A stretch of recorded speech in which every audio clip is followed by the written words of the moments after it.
इस मूवी में हमें टाइम ट्रेवल और मल्टीवर्स का कॉन्सेप्ट दिखाया गया है। मूवी के शुरुआत में हमें बताया जाता है कि हमारी दुनिया की तरह और भी दुनिया मौजूद है, जिसे मल्टीवर्स कहा जाता है। और एक यूनिवर्स से दूसरे यूनिवर्स में जाने के लिए एक खास तरह का पोर्टल का इस्तेमाल किया जाता है, लेकिन किसी भी आम इंसान को उस पोर्टल का इस्तेमाल करना मना था। अगर वो ऐसा करे तो उसे कड़ी से कड़ी सजा मिलती है। खैर, स्टोरी पर आते हैं। फिल्म की शुरुआत में हमें एक मुजरिम लॉइस को दिखाया जाता है, जिससे पुलिस ऑफिसर दूसरी जगह पर ले जा रहे थे। पार्किंग में पहुंचते ही कोई अनजान आदमी इन सब पर गोलियां चलाने लगता है, जिसमें लॉइस मारा जाता है।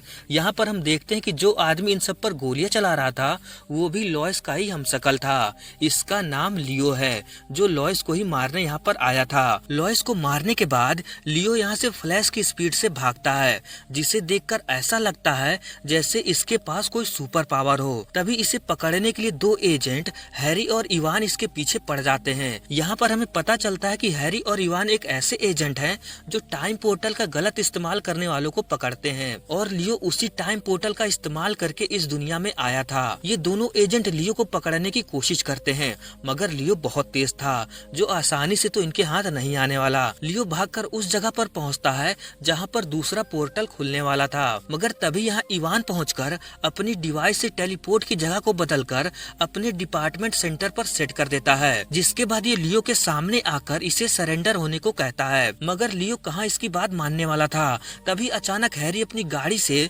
लियो को टक्कर मारकर इसे पकड़ने की कोशिश करता है, मगर तभी यहाँ टाइम पोर्टल खुलता है और ये तीनों यहाँ से टेलीपोर्ट होकर हेडक्वार्टर पहुँचते हैं, जहाँ पर लियो को कैद कर लिया जाता है। अब यहाँ पर लियो को इसके अपराध के बारे में याद दिलाया जाता है कि इसने गैर कानूनी तरीके से अलग अलग यूनिवर्स में जाकर अपने ही 123 हमशक्ल को मार दिया है, जिसकी सजा के तौर पर इसे एक ऐसी जगह पर भेजा जाएगा जो किसी नरक से कम नहीं था। लियो जब जेल में होता है तब हैरी इसके पास आकर इससे पूछता है कि आखिर तुम ऐसे क्यों बन गए, पहले तो तुम भी हमारे तरह एक एजेंट थे। जिस पर लियो कहता है एजेंट बनने में वो मजा नहीं जो शक्तिशाली इंसान बनने में है, इसलिए मैं हर यूनिवर्स में जाकर अपने ही हमशक्ल को मार देता हूँ, जिसके बाद उसकी सारी शक्तियाँ मेरे अंदर आ जाती हैं और उन्हीं शक्तियों की वजह से आज मैं इतना ताकतवर हूँ। अब तक मैंने सभी यूनिवर्स में जाकर अपने हमशक्ल को मार दिया है और अब सिर्फ एक ही बचा है, जिसे मारने के बाद मैं इस दुनिया पर राज करूंगा। ये सब सुनकर हैरी समझ जाता है कि अब लियो पूरी तरह से पागल हो चुका है।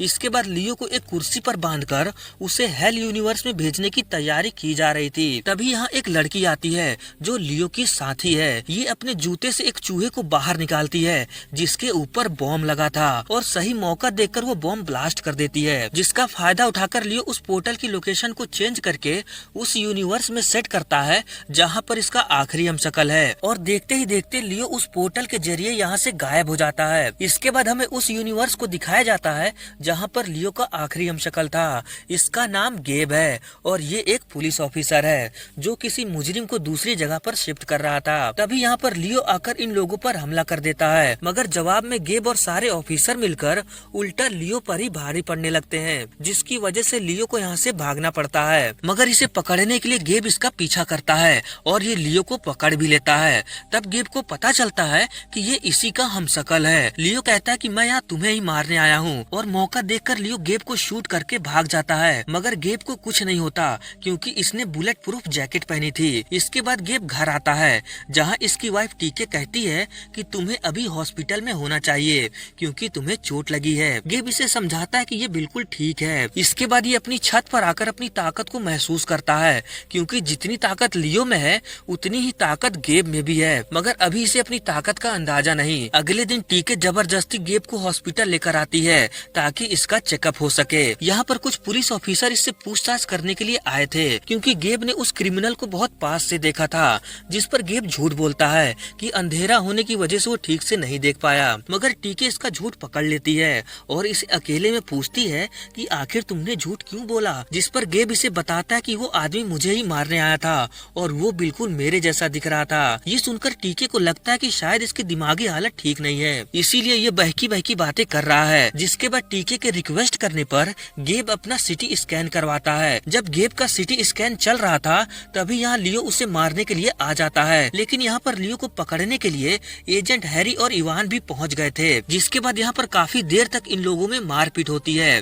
टीके और बाकी के ऑफिसर देख देखते हैं कि गेब अपने ही लोगों को मार रहा है, मगर ये गेब नहीं बल्कि लियो था। इस गलतफहमी के चलते पुलिस ऑफिसर गेब को ही पकड़ने की कोशिश करते हैं। गेब इन्हें समझाने की कोशिश करता है, मगर कोई भी इसकी बातों पर यकीन नहीं करता, जिसके कारण अब गेब को यहाँ से भागना पड़ता है। इस तरफ हैरी और इवान ये प्लान बनाते हैं कि इनमें से एक लियो के पीछे जाएगा और दूसरा गेब के पीछे, क्योंकि इनका मिशन है गेब को बचाना और लियो को अरेस्ट करना। थोड़ी देर बाद गेब को लगता है कि कोई इसका पीछा कर रहा है। ये इवान को पकड़कर इससे पूछता है कि तुम कौन हो और मेरा पीछा क्यों कर रहे हो, जिस पर इवान बताता है कि ये एक एजेंट है जो दूसरे यूनिवर्स से यहाँ लियो को पकड़ने के लिए आया है और वो लियो तुम्हें मारकर दुनिया का सबसे ताकतवर इंसान बनना चाहता है, इसीलिए उसने अपने सारे हमशक्ल को मार दिया और अब तुम आखिरी बचे हो। गेब को इसकी बातों पर यकीन नहीं होता। तब इवान कहता है कि क्या तुम्हें नहीं लगता कि अब तुम पहले से ज्यादा ताकतवर हो रहे हो। तब गेब सोच में पड़ जाता है। दूसरी तरफ हैरी भी लियो को पकड़कर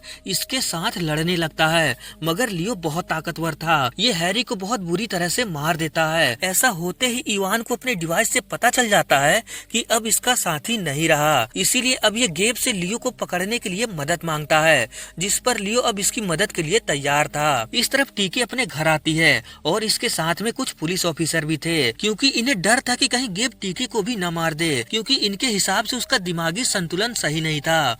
मगर टीके को गेब पर पूरा यकीन था कि वो इसे नहीं मार सकता। तभी ये अपने घर के सीक्रेट स्टोर रूम में देखती है कि वहाँ पर गेब छुपा हुआ है, जो असल में लियो था। लियो टीके से कहता है कि मुझे मेरी गन लाके दो, क्योंकि पुलिस मेरे पीछे पड़ी है। टीके जैसे ही गन देने जाती है तभी इसे खिड़की से बाहर एक और गेब दिखाई देता है, जिसे देखकर टीके को यकीन नहीं होता। अब ये कंफ्यूज होने लगती है कि इन दोनों में से असली गेब कौन है। इसीलिए ये स्टोर रूम वाले गेब से पूछती है कि क्या तुम्हें याद है हम पहली बार एक बुक स्टोर में मिले थे, जहाँ तुमने मुझे देखते ही शादी के लिए पूछा था, जिस पर लियो हाँ में जवाब देता है। तब टीके को पता चल जाता है कि ये गेब नहीं है, क्योंकि ये दोनों पहली बार एक क्लिनिक में मिले थे। ये जानते ही टीके लियो पर गन तान देती है, जिस पर गुस्से में आकर लियो इसको मार देता है। ये देखकर गेब बहुत दुखी होता है। गेब लियो को पकड़ने के लिए उसके पीछे भागता है, जिससे पुलिस वाले उसे ही लियो समझकर इसके ऊपर हमला करने लगते हैं। लेकिन तभी यहाँ सही टाइम पर इवान आकर गेब को बचा लेता है। अब गेब इवान से पूछता है कि मैं लियो को कैसे मार सकता हूँ, क्योंकि उसने मेरी बीबी को मार दिया और मैं उससे इसका बदला जरूर लूंगा। इसके बाद इवान इसे एक गैस स्टेशन पर ले जाकर इसे एक अपनी स्पेशल गन देता है, जिस पर गेब कहता है मैं उसे गन से नहीं बल्कि अपने लात घूसों से मारूंगा, और गुस्से में आकर ये एक खंबे पर लात मारता है। तभी यहाँ गैस स्टेशन का मालिक आकर इन्हें इस नुकसान के पैसे मांगता है, जो हैरी का हमशक्ल था। तब इवान इससे कहता है कि भले ही तुम मेरे पार्टनर ना हो, मगर फिर भी मैं तुमको दिल से थैंक यू कहता हूँ। इसके बाद ये और गैब एक फैक्ट्री में आते हैं, जहाँ पर कुछ ही देर में वो पोर्टल खुलने वाला था और इनका पीछा करते हुए लियो भी यहाँ पहुँच जाता है। लियो को देखते ही इवान उस पर फायर करता है, जिसके बाद इन लोगों में बहुत देर तक लड़ाई होती है। यहाँ पर लियो और गेब के पास बराबर की ताकत थी, मगर लियो अपनी ताकत को अच्छे से इस्तेमाल करके गेब को बहुत बुरी तरह से हरा देता है। तभी गेब की नजर अपनी उंगली पर जाती है, जिसमें इसकी शादी की रिंग थी, जो इसने सिटी स्कैन करवाते समय निकाल दिया था, जिसे देखकर इसे टीके की याद आती है और ये फिर से उठकर दुगुने जोश के साथ लियो से लड़ने लगता है और अब ये लियो पर भारी पड़ने लगता है। तभी इवान गेब से कहता है कि तुम इसे मत मारो, जल्दी ही पोर्टल खुलने वाला है और मैंने लोकेशन को हेडक्वार्टर पर सेट किया है।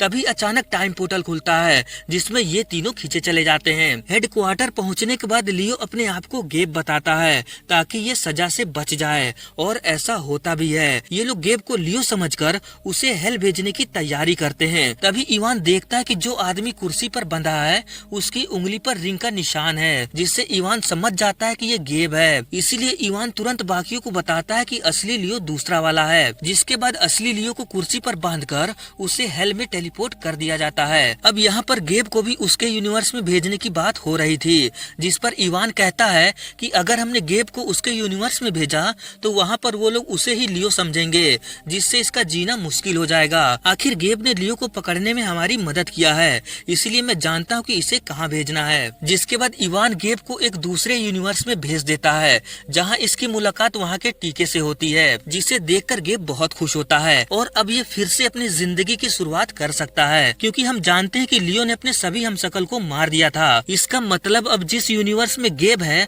वहाँ पर दूसरा गेब पहले ही मर चुका है। है, इसीलिए अब गेब का यहाँ रहना आसान था। दूसरी तरफ लियो इंसानों के बनाए हुए हेल में पहुँचता है, जहाँ पर बहुत ही खतरनाक क्रिमिनल्स थे। लियो यहाँ पर बाकियों से कहता है कि अब से मैं तुम लोगों का बॉस हूँ, जिस पर सभी क्रिमिनल्स हंसने लगते हैं। फिर क्या था, लियो एक एक को धोने लगता है और ये मूवी यहीं पर खत्म हो जाती है। अब आगे क्या होगा, क्या लियो यहाँ से निकल पाएगा, ये जानने के लिए हमें अगले पार्ट का इंतजार करना होगा। तो चलिए मिलते हैं अगली वीडियो।